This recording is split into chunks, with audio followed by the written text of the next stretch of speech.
अस्सलाम वालेकुम dear students, welcome back to my channel. ये है आपका favourite channel Free Academia. Okay बच्चों, आज की वीडियो जो है वो बहुत इंपॉर्टेंट होने वाली है क्योंकि आज की वीडियो के अंदर मैं आप लोगों को बताऊंगी गेस्ट पेपर 10th क्लास का इंग्लिश के पेपर का, जो कि बहुत बहुत इंपॉर्टेंट है। आप लोगों ने इस वीडियो को एंड तक देखना है। इस वीडियो के अंदर मैं स्टेप बाय स्टेप आप लोगों को बताऊंगी कि आप लोगों ने पेपर का ये वाला पोर्शन किस तरह तैयार करना है, कहाँ से तैयार करना है और उसको कितना आप लोगों ने टाइम देना है। तो आप लोगों ने वीडियो एंड तक देखनी है। और इसके अलावा मोस्ट इंपॉर्टेंटली, अगर अभी तक आप लोगों ने एसेस तैयार नहीं किए तो आप लोगों को सारे के सारे एसेस के ऊपर अपनी एनर्जी इन्वेस्ट करने की जरूरत नहीं है। मैंने इस हवाले से पहले ही अपने चैनल के ऊपर वीडियो अपलोड की हुई है, आप लोग उसको लास्ट मंथ देखो। जो एसेस मैंने वहां पर बताए हैं वो इंतहाई इंपॉर्टेंट है।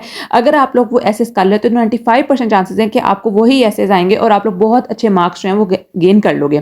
उसके अलावा उस वीडियो के अंदर मैंने आप लोगों को ये भी बताया है कि आप लोगों ने किस तरह अपना ऐसे लिखना है ताकि आप लोग हाईएस्ट स्कोर कर सको, क्योंकि आप लोगों को पता है एसेस जो होते हैं 15 मार्क्स कैरी कर रहे होते हैं। तो आप लोगों ने कोशिश करनी है कि आप लोग हाईएस्ट मार्क्स जो है वो 13 या 14, अक्सर बच्चों के 15/15 मार्क्स भी आए हुए हैं, तो आप लोग इनमें ले सको। तो ये आप लोग ने वीडियो लास्ट में देखनी है, मैं ऊपर लिंक भी लगा दूंगी, आप लोगों को आ भी रहा होगा, तो आप लोग उसको देखो लास्ट में और उसके ऊपर अमल करो। तो बच्चों सबसे पहले हम चलते हैं आप लोगों के एमसीक्यूज की तरफ। तो आप लोगों को पता है कि आप लोगों को टोटल 19 मार्क्स के जो हैं वो आप लोगों को एमसीक्यूज आने हैं। एमसीक्यूज के अंदर सबसे पहला पोर्शन आता है, वो आता है आप लोगों के टेंसेस का। आप लोगों को पता है कि आप लोगों के पास टाइम बहुत थोड़ा है, तो आप लोगों ने सारी की सारी एनर्जी इन टेंसेस के ऊपर नहीं लगा देनी। मैं आप लोगों को कुछ टेंसेस बताऊंगी जो आप लोगों ने करने हैं, जो कि बहुत बार रिपीट हुए हैं। उनके अंदर सबसे पहले जो आता है वो आते हैं present indefinite tense, present indefinite और पास्ट इंडेफिनिट। ये दो ऐसे टेंस हैं जो कि 12 पेपर के अंदर पूछ जाते हैं। आप लोग ने इन दो टेंसेस के जो एमसीक्यूज हैं या इनकी जो फिलिंग द ब्लैंक्स है, इस हवाले से आप लोगों ने प्रैक्टिस लास्ट मंथ करनी है, क्योंकि प्रेजेंट इंडेफिनिट और पास्ट इंडेफिनिट बहुत बार पेपर के अंदर पूछा गया। एक दो क्वेश्चन जो होते हैं वो फ्यूचर के होते हैं, लेकिन वो बहुत ईजी होते हैं। फ्यूचर इंडेफिनिट के आप लोग कह लो, तो इंडेफिनिट जो है वो बहुत इंपॉर्टेंट है। इंडेफिनिट आप लोग ने हरगिज जो है वो मिस नहीं करना है। उसके अलावा बच्चों प्रेजेंट कॉन्टिन्यूअस और प्रेजेंट परफेक्ट, ये कुछ टेंसेस हैं जिनको आप लोगों ने बिल्कुल मिस नहीं करना है। इनको आप लोगों ने बार बार प्रैक्टिस करनी है। आप लोगों के लिए सबसे अच्छा जो मैं आप लोगों को सोल्यूशन बताऊंगी इसका क्या है कि आप लोगों ने किस तरह अपने टेंसेस तैयार करने हैं। बच्चों सबसे पहले आप लोग क्या करो, वीडियो देखो नेट के ऊपर, यूट्यूब के ऊपर आप लोग को वीडियो देखो कि टेंसेस के हवाले से वीडियो, उसके अंदर एक वन शॉट वीडियो के अंदर वो पूरे के पूरे टेंसेस जो होते हैं वो एक्सप्लेन कर देते हैं। 1 आवर की वीडियो होगी या 2 आवर्स की वीडियो होगी, उस पूरी वीडियो को देख लो, वो अच्छी तरह आप लोगों को एक्सप्लेन कर देगा कि टेंसेस क्या आते हैं, उसके ट्रिक्स क्या होते हैं। मोस्ट इंपॉर्टेंटली जो होते हैं वो ट्रिक से ही सारे के सारे एमसीक्यू सोल्व हो जाते हैं, उसी के अंदर आंसर जो होता है वो हिडन होता है। तो आप लोगों के पास अगर आप लोगों ने शुरू से प्रैक्टिस नहीं की है टेंसेस की, तो आई वुड हाईली सजेस्ट कि बच्चों आप लोग लाजमन जो है वो यूट्यूब से इसकी प्रैक्टिस करो, और साथ साथ अगर आप लोगों ने वहां से वीडियो देख ली है, इसका पैटर्न इस तरह फॉलो करो जैसे मैं आप लोगों को बता रही हूँ। वीडियो देखने के बाद आप लोग करो, पास्ट पेपर के अंदर जितने भी एमसीक्यूज आए हैं उनको एक दफा सोल्व करो, तो आप लोगों को अंदाजा हो जाएगा, आप लोगों को चेक की मेंटालिटी का पता चल जाएगा कि किस तरह के टेंसेस आते हैं और आप लोगों ने पेपर के अंदर किस तरह उनको अटेम्प्ट करके रहना है। तो पहला पार्ट जो हो गया वो आप लोगों का ये हो गया। और सेकंड पार्ट की बात करें तो आप लोगों को पता है सेकंड पार्ट किस चीज का होता है, वो होता है करेक्ट वर्ड स्पेलिंग का, करेक्ट स्पेलिंग्स। अब करेक्ट स्पेलिंग्स जो हैं वो आप लोगों ने किस तरह तैयार करने हैं। बच्चों आपको पता है कि अब आप लोगों ने वर्ड टू वर्ड तो पढ़ना ही नहीं है करेक्ट स्पेलिंग को, आप लोगों के पास इतना टाइम है ही नहीं कि आप लोगों को स्पेलिंग की प्रैक्टिस कर सको। तो बच्चों जो इसकी हिडन ट्रिक है वो ये है कि जब आप लोगों ने ट्रांसलेशन करनी है ना, तो ट्रांसलेशन के दौरान आप लोगों ने अपने स्पेलिंग्स जो हैं वो ठीक करने हैं। स्पेलिंग्स जो आप लोग ट्रांसलेशन कर रहे होगे, तो आप लोग वर्ड पढ़ रहे होगे, तब आप लोगों ने अपने स्पेलिंग्स जो है वो ठीक करने हैं। मेरा आप लोगों को ये पर्सनल सजेशन यही है कि इसके ऊपर इतनी एनर्जी वेस्ट करने की जरूरत नहीं है, बहुत ईजी होते हैं। अगर आप लोगों की प्रोनाउंसिएशन ठीक होगी तो आप लोग अपने स्पेलिंग्स जो है बहुत अच्छे तरीके से कर सकते हो। तो इसका ये है कि आप लोग एटलीस्ट 5 से 10 साल के जो पास्ट पेपर्स है ना, उनको लास्ट में देखो। यूट्यूब के ऊपर भी अवेलेबल होंगे, गूगल के ऊपर भी अवेलेबल होंगे, तो उनको आप लोग एक नज़र पढ़ लोगे, देख लोगे, तो आप लोगों को अंदाजा हो जाएगा कि कितने सिंपल सेंटेंसेस जो आते हैं। या उसके अलावा जो आप लोगों की ग्रोसरीज है, जिसके से आप लोगों ने सिनोनिम्स प्रिपरेशन जो मैं नेक्स्ट बताने जा रही हूँ, जो कि थर्ड पार्ट के अंदर आप लोगों के सिनोनिम्स या एंटोनिम्स आते हैं, सिनोनिम्स और एंटोनिम्स। बच्चों सिनोनिम्स और एंटोनिम्स जो हैं वो आप लोगों ने अपनी ग्लोसरी से करने हैं। तो बच्चों 90 से 95% जो सारे के सारे आप लोगों के एमसीक्यूज होंगे वो आप लोगों को सिनोनिम्स और एंटोनिम्स जो होंगे वो आपको ग्लोसरी से आ जाएंगे। इसके अलावा आप लोगों को पता है कि आप लोगों की जो रिव्यू एक्सरसाइज है वो किस तरह आती है कि आप लोगों के कुछ चैप्टर्स हो जाते हैं, 4 चैप्टर्स होंगे, उसके बाद एक रिव्यू एक्सरसाइज आएगी। उस रिव्यू एक्सरसाइज के अंदर आप लोगों का 80% जो होता है वो हिडन होता है। ज्यादातर एमसीक्यूज जो होते हैं उसी से आ रहे होते हैं, ज्यादातर जो ग्रामर की चीजें होती हैं वो उसी में से आ रही होती हैं, तो उनको आप लोगों ने हरगिज मिस नहीं करना है। कि आप लोगों को मैं ट्रिक दे रही हूँ कि उनको आप लोगों ने लाजमन अपने ज़हन के अंदर रखना है। अब जो आता है वो लास्ट पोर्शन जो आता है वो आता है किस चीज का, वो आता है बच्चों आप लोगों के पास ग्रामर का। MCQs के। अब इस ग्रामर को आप लोगों ने कैसे सोल्व करना है? इस ग्रामर के अंदर बेसिकली क्या होते हैं, कुछ चीजें हैं। एक तो आप लोगों को पता है कि आप लोगों को नाउन, प्रेपोजिशन, कंजंक्शन, इन चीजों के बारे में पता होना, आप लोगों ने 9th के अंदर इस चीज को पढ़ा है। इसके अलावा कुछ चीजें जो, जैसे आप लोगों को पता है कि पार्टिसिपल, जेरेंड,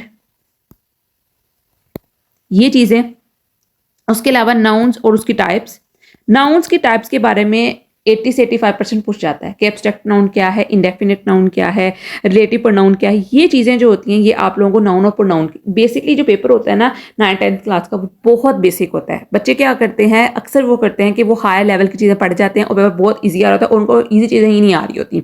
तो आप लोगों ने जब भी कोशिश करनी है पढ़ने की, तो आप लोगों ने कोशिश करनी है कि आप लोग जो है वो एक ग्राउंड लेवल से आप लोग स्टडी स्टार्ट करो। तो इसके अंदर आप लोगों ने पार्टिसिपल, जेरेंड और नाउन्स और प्रोनाउंस जो हैं ये आप लोगों ने लाजमन करके जाने हैं। ये कुछ पॉइंट्स हैं। कंडीशनल इस दफा आप लोगों के नहीं है। आप लोगों को पता है कि क्लॉज क्या होते हैं, ये सब कुछ जो नाउन्स और प्रोनाउंस से रिलेटेड और पार्टिसिपल और जेरेंड से रिलेटेड, ये 4 पॉइंट्स आप लोगों ने लाजमन ग्रामर के अंदर पोर्शन से करके जाने हैं। इसके अलावा आप लोगों ने at the end past papers के MCQs लाजमन रिपीट करके जाने हैं, उनको देखना है। तो एट द एंड हम लोगों ने क्या चीज़ से सीखा है कि आप लोगों ने MCQs की प्रिपरेशन कैसे करनी है। MCQs की प्रिपरेशन के अंदर कुछ पॉइंट्स जो मैंने आप लोगों को बता दें, उनको आप लोगों ने कंसिडर करना है, वहां से आप लोगों को तैयारी करनी है, ताकि आप लोगों का ज़्यादा टाइम जो है वो MCQs के ऊपर वेस्ट ना हो, ताकि आप लोगों को एक तरह से रूट मिल जाए आप लोगों को किससे आप लोगों ने तैयारी अपनी स्टार्ट करनी है। और उसके अलावा पास्ट पेपर्स को कभी भी निगलेक्ट करके नहीं जाना। अगर आप लोगों ने पूरी तैयारी कर ली है, नहीं की है, किसी भी तरह आप लोग की स्टेज पर भी हो तैयारी के, आप लोगों ने बच्चों पास्ट पेपर्स को कभी किसी सूरत भी आप लोगों ने निगलेक्ट नहीं करना। अक्सर बच्चे करते हैं कि वो पास्ट पेपर को निगलेक्ट कर देते हैं और बाद में फिर क्या होता है कि उनके लिए बहुत बहुत मुश्किल होती है, उनको समझ नहीं आता कि पेपर किस तरह आया, कहाँ से आया। तो पास्ट पेपर लाजमन पढ़ के जाने हैं। अगर आप लोग 1 से 2 भी अपने पास्ट पेपर पढ़ जाओगे तो आप लोगों का एक माइंड बड़ा क्लियर हो जाएगा और आप लोग पेपर के जगह पैनिक भी नहीं करोगे कि इस तरह की चीजें आ गई हैं। अब चलते हैं दूसरे नंबर के ऊपर जो चीज आती है आप लोगों के क्वेश्चन आंसर की। अब सब्जेक्टिव पार्ट स्टार्ट हो चुके हैं आप लोगों का। सब्जेक्टिव के अंदर सबसे पहली चीज जो आती है वो आती है क्वेश्चन आंसर्स। कुछ चैप्टर्स ऐसे हैं बच्चों जिसके आंसर लाजमन हर साल जो होता है वो क्वेश्चन आता ही आता है। उनमें जो चैप्टर्स मैं यहाँ पर लिख रही हूँ उनके आप लोगों ने क्वेश्चन लाजमन करने हैं। सबसे पहले देखते हैं कौन सा चैप्टर आता है। सबसे पहले आता है चैप्टर नंबर 1 + 2 + 3। 3 जो है वो आप लोगों के आई थिंक सो पोएम है। 4 6 5 + 6 + 7। ये चैप्टर जो हैं इनमें से हर साल क्वेश्चन आते हैं, हर साल रिपीटेडली क्वेश्चन आ रहे हैं इसमें से। तो आप लोगों ने कोशिश करनी है कि इन सारे चैप्टर्स के क्वेश्चन आंसर तो आप लोग लाजमन करके जाओ पूरे पूरे, ठीक है। इसमें से गैस नहीं देखना। इन चैप्टर्स के आप लोगों ने क्वेश्चन आंसर पूरे पूरे करें। चैप्टर 1 2 3 समझ लो आप लोग 1 से लेकर 7 तक चैप्टर्स। इन चैप्टर्स के क्वेश्चन आंसर बच्चों आप लोगों ने हरगिज मिस नहीं करने, ये पूरे पूरे के जाने हैं। इसके अलावा एक बहुत इंपॉर्टेंट बात जो बच्चे अक्सर मिस कर जाते हैं कि आप लोगों की रीडिंग के अंदर भी कुछ क्वेश्चन है, उनको भी निगलेक्ट नहीं करना। वो आप लोगों की बुक का पार्ट है, वो आप लोगों की पेपर का पार्ट है, उसमें से आप लोगों को एग्जाम आएगा। अक्सर बच्चे करते हैं उसको छोड़ देते हैं और उसमें से क्वेश्चन आ जाता है, फिर कहते हैं कि ये आउट ऑफ द सिलेबस आ गया। आउट ऑफ द सिलेबस कुछ भी नहीं होता। जो चीज आप लोगों की बुक में है वो सब कुछ आपके सिलेबस के अंदर आता है, वो आप लोगों को करना ही करना है। तो आप लोगों चैप्टर नंबर 1 से लेकर 7 तक जो है चैप्टर्स अच्छी तरह याद कर लेने हैं। इनमें से आप लोगों को क्वेश्चन आंसर आ जाएगा और आप लोगों के 5 के 5 आप लोगों को क्वेश्चन करने होंगे वो आप लोग आसानी से अटेम्प्ट कर लोगे। सिर्फ फर्स्ट 7 चैप्टर्स के क्वेश्चन आंसर कर लोगे तो आप लोगों के लिए आसानी हो जाएगी। उसके अलावा आप लोगों को चैप्टर 30 तक जाने की जरूरत ही नहीं है। सिर्फ चैप्टर नंबर 7 तक आप लोग क्वेश्चन आंसर कर लोगे, दैट वुड बी एनफ। अच्छा, अब चलते हैं सेक्शन 2 के ऊपर। सेक्शन 2 के ऊपर बच्चों आप लोगों का है पैराग्राफ। अब इसके अंदर मैं कुछ बातें आप लोगों को बता दूं पैराग्राफ के हवाले से। एक ये चीज जिसके अंदर आप लोग ट्रांसलेट करनी है इनटू उर्दू लैंग्वेज। अब देखो यहाँ पर एक ही पैराग्राफ आप लोगों को आना है बच्चों और वो होना है 8 नंबर का। अब ये आप लोगों के ऊपर डिपेंड करता है कि आप लोग पास्ट पेपर से कोई पैराग्राफ उठा करना चाहते हो या गेस्ट पेपर करना चाहते हो या आप लोग पूरी रीडिंग करना चाहते हो। ये आप लोगों के ऊपर टोटली डिपेंड करता है। क्यों? क्योंकि आप लोगों को पता है कि 1 नंबर का आना है और वो 8 नंबर का आना है, तो उसके अंदर जो है वो आप लोगों ने कोई भी गुंजाइश नहीं छोड़नी कि आप लोगों के इसके नंबर जो है वो डिडक्ट हो जाए। तो आप लोगों ने जो भी करना है वो आप लोगों ने निहायत समझदारी से करना है। लेकिन यहाँ पर मैंने कुछ पैराग्राफ जो है वो मैंने यहाँ पर मेंशन कर दिए, आप इनको देख लो, स्क्रीनशॉट भी ले सकते हो। मैं ऐसे से इसको स्क्रॉल डाउन कर रही हूँ ताकि आप लोगों के लिए आसानी हो। ये चैप्टर नंबर 1 से लेकर चैप्टर नंबर 13 तक सारे के सारे ट्रांसलेशन के पैराग्राफ्स हैं जिनको आप लोगों ने लाजमन करके जाना है। हर साल इसमें से ही लाजमन आप लोगों को पैराग्राफ आएगा, आप लोग पास्ट पेपर चेक कर सकते हो। तो ये आप लोगों के बहुत इंपॉर्टेंट पैराग्राफ हैं, इनको आप लोगों ने लाजमन करना है। इनकी ट्रांसलेशन आप लोगों ने हरगिज मिस नहीं करनी है क्योंकि ये बहुत इंपॉर्टेंट चैप्टर है। उसके अलावा एक यहाँ पर एक चैप्टर है, chapter water is an other critical item fossil energy वाले। ये चैप्टर बहुत इंपॉर्टेंट है, इस दफा इसके आने के बहुत चांसेस हैं। ये आप लोग एक दफा देख लो, इसको सारा देख लो, इसको पास का स्क्रीनशॉट ले जाते हो, बुक पे मार्क कर जाते हो, एनीथिंग यू कैन डू, आप लोग कर सकते हो उसको। ठीक है। अब उसके बाद जो आता है वो आप लोगों का आता है नेक्स्ट पार्ट जो कि किस चीज का है, वो आता है बच्चों अब आप लोगों की समरी का।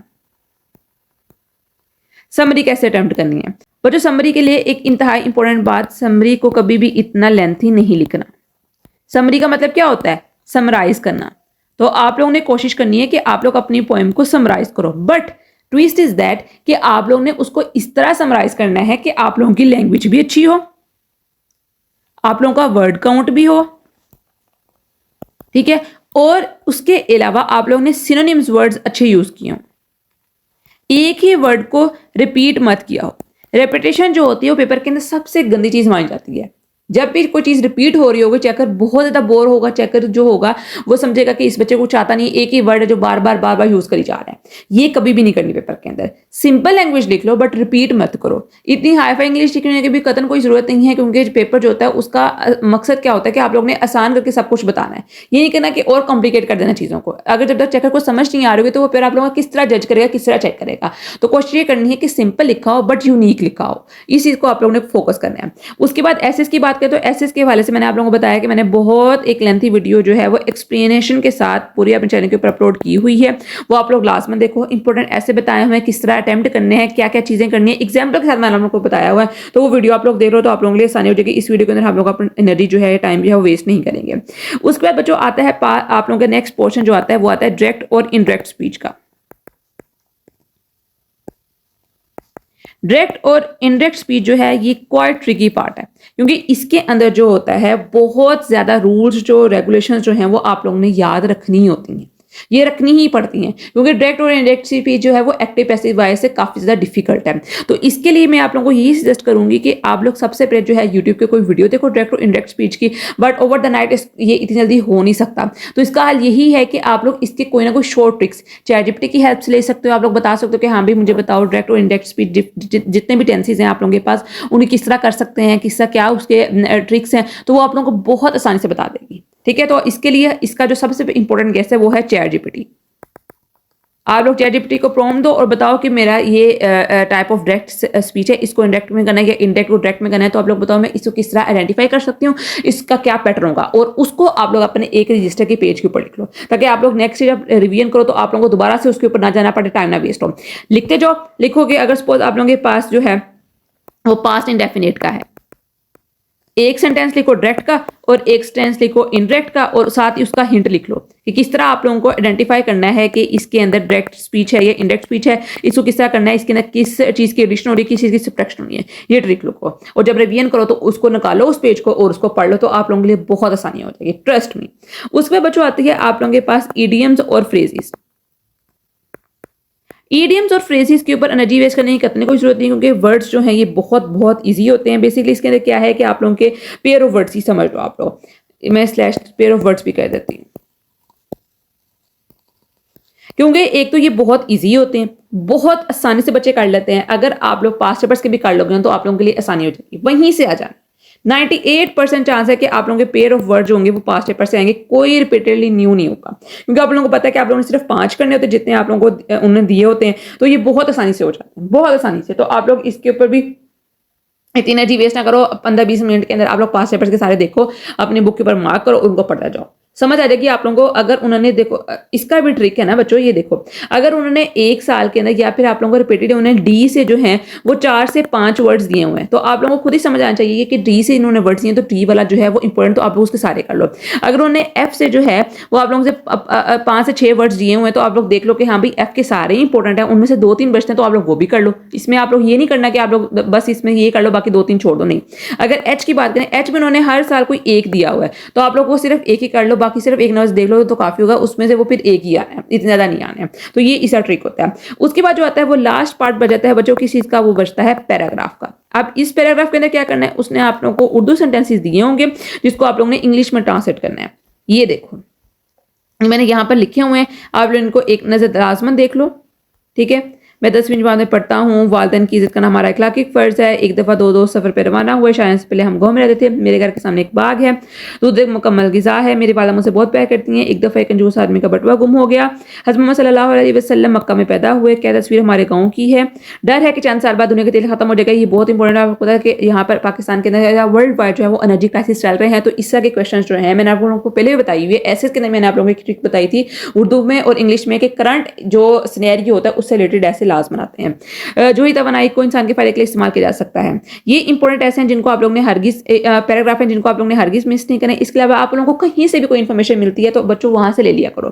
ठीक है, मैं हमेशा से आप लोगों को यही गाइड करती हूँ, जितने मेरे प्राइम स्टूडेंट्स हैं ये कहती हूँ कि आप लोगों को जहां से इन्फॉर्मेशन मिलती है, जो वीडियो आप लोगों को अच्छी लगती है, जिस वीडियो की आप लोगों को समझ आती है वहां पर जाया करो, देखा करो और पढ़ा करो। आप लोगों का फर्स्ट पेपर है तो best of luck from my side. मैं इंशाल्लाह आप सब लोगों के लिए दुआ करूंगी। आप लोगों ने घबराना नहीं है। आप लोगों ने अच्छी से अपनी नींद पूरी करनी है, पेपर की तैयारी करनी है, लाइट से ब्रेकफास्ट भी करके जाना, इतना हैवी ब्रेकफास्ट नहीं करना ताकि आप लोग पेपर में जाके पैनिक ना करो और आप लोगों को दिल खराब ना हो। वाटर बोतल साथ लेकर जानी है और दुआ जरूर करनी है। दुआओं से सब कुछ बदल जाता है। तो इंशाल्लाह आप लोगों का बहुत बहुत अच्छा होगा। तो आज तक इतना ही। नेक्स्ट वीडियो में मिलते हैं आप लोगों के एक नए सब्जेक्ट के साथ और नए गेस्ट पेपर के साथ। तब तक के लिए अल्लाह हाफिज।